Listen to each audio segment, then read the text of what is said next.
मुरैना भदोही गांव की रहने वाली रेवा इलाहाबाद के एक बड़े व्यापारी का बेटा सरजू के साथ उसका विवाह हुआ था।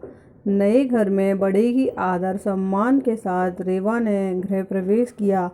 शादी के 2-3 साल काफ़ी मज़े और खुशी के साथ निकल गए और जैसे जैसे दिन बीतता गया रेवा अपनी जिम्मेदारियों के बोझ तले दबती चली गई। रेवा की सास भी रेवा से काफ़ी खुश थी कि रेवा बहू अपना घर और संसार सब कुछ अच्छी तरह से संभालने लगी है। गर्मी की छुट्टी पड़ गई। रेवा अपने मायके जाने की बात अपनी सास से बोली। मम्मी, 2 साल हो गए मैं मायके नहीं जा पाई, क्या मैं थोड़े दिन जाकर आऊं? सास ने जवाब दिया, देखो रेवा, अगले साल चले जाना। रेवा ये सुनकर काफ़ी नाराज़ और दुखी होकर सोचने लगी कि जब चंचल दीदी हर 3 महीने में घर आती हैं तो मम्मी काफ़ी खुश होती हैं और कहती हैं कितने दिन बाद आई हो, और मुझे 2 साल हो गए, मेरे बारे में कोई कुछ सोचता ही नहीं। मेरी खुशी किसी के लिए कोई मायने नहीं रखती।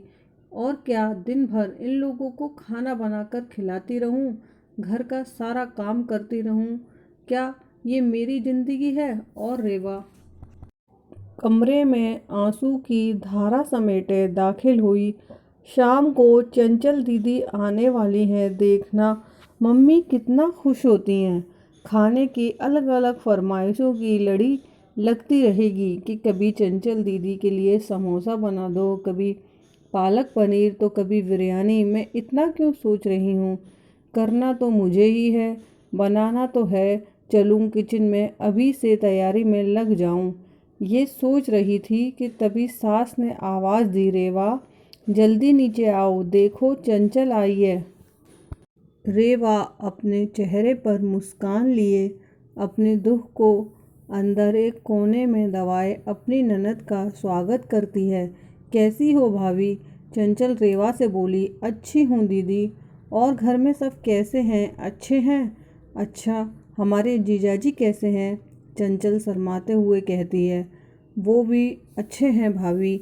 अच्छा दीदी, आप बैठो, मैं नाश्ता बनाकर लाती हूँ। नहीं नहीं भाभी, कुछ मत बनाओ, मैं अभी घर से नाश्ता करके आई हूँ और भाभी केवल 2-3 घंटे ही रहूँगी क्योंकि सास की तबीयत ठीक नहीं है।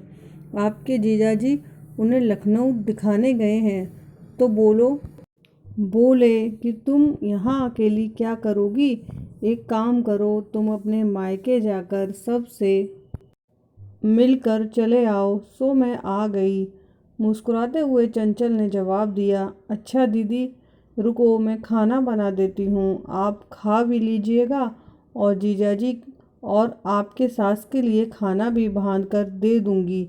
अरे भाभी, मेरे साथ बैठो, बातें करो, शाम तक मैं चली जाऊँगी, खाना तो बनता ही रहेगा।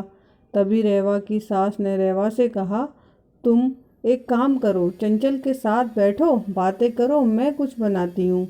जी नहीं मम्मी जी, मैं बनाती हूँ, आप दीदी से बात कीजिए। तभी कहा चंचल ने कहा, कोई बात नहीं, आप खाना बनाओ और मैं आपसे बात करूँगी, थोड़ी मदद हो जाएगी। ये ठीक रहेगा क्यों माँ? रेवा की सास बोली। ये भी सही है। रेवा और चंचल किचन में प्रवेश करती हैं और काफ़ी देर तक हंसी मजाक करते करते खाना भी तैयार हो जाता है। चंचल खाना खाने के बाद शाम को अपने घर चली जाती है। रसोई को समेटकर रात को अपने कमरे में रेवा गई तो सरजू ने कहा, रेवा तुम काफ़ी थक गई हो, आराम कर लो। हाँ, मुझे आराम कहाँ है, तुम्हारी माँ तो बस यही चाहती हैं कि मैं अपने मायके ना जाऊँ। चंचल दीदी 1-2 घंटे के लिए आती हैं लेकिन मिलकर हो जाती हैं, उसमें क्या, तुम भी चली जाओ। रेवा सरजू ने कहा। और देखो, चंचल दीदी भी कहाँ आ पाती थी। जब शरद जीजाजी अपनी माँ को लखनऊ डॉक्टर के पास दिखाने ले जाते हैं तभी मिलने आती हैं। तो इसका क्या मतलब, मैं कभी नहीं जा सकती अपने मायके? ऐसा तो मैंने नहीं कहा रेवा। अच्छा तुम शांत रहो, मैं कल माँ से बात करता हूँ, तुम अपने मायके चली जाना, ठीक है? तुम तो रहने दो, गुस्सा करते हुए रेवा सो जाती है। सुबह उठकर रेवा अपने काम में रोज़ की तरह लग जाती है। दोपहर में शर्मा आंटी रेवा की सास से मिलने आती हैं और काफ़ी देर तक बातें करती रहती हैं। तभी शर्मा आंटी रेवा की सास से पूछती हैं कि चंचल की माँ, ये बताओ कि बहू और बेटी में क्या फ़र्क समझती हो। रेवा इस सवाल के जवाब का इंतज़ार कर रही थी कि मम्मी जी का इस पर क्या जवाब होगा। रेवा की सास ने मुस्कुराते हुए बोला, बेटी कैसी भी हो पर वो मीठी होती है, बहू नमक की तरह नमकीन होती है। ये सुनते ही रेवा निराश हो गई और दिल भी काफ़ी दुखी हो जाता है। शर्मा आंटी चली जाती हैं। काफ़ी देर तक रेवा यह सोचती है कि मैंने मम्मी के साथ क्या बुरा किया है, मम्मी मेरे बारे में ऐसा क्यों सोचती हैं। और वो अब घर में निराश रहने लगती है। निराश रेवा को देखकर एक दिन रेवा की सास ने पूछा, रेवा यहाँ आओ, तुमसे कुछ किसी ने कहा है क्या, या सरजू ने कुछ बोला है क्या। कुछ नहीं मम्मी जी, रेवा की आवाज़ में दर्द था। रेवा की सास ने अपने पास बिठाकर पूछा, नहीं तुम बताओ रेवा क्या हुआ है। रेवा की आंखों में आंसू भर आए और रेवा ने सास को सारी बात बता दी कि कैसे शर्मा आंटी से आप बेटी और बहू में फ़र्क बता रही थीं।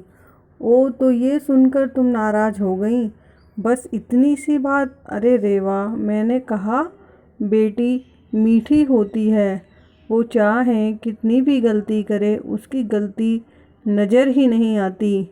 वो गुड़ की तरह मुंह में घुल जाती है और खाने में अगर मीठा ना हो तो कोई फ़र्क नहीं पड़ता। और बहू नमक के सामान इसलिए है क्योंकि खाने में अगर नमक ना हो तो खाना बेस्वाद होता है।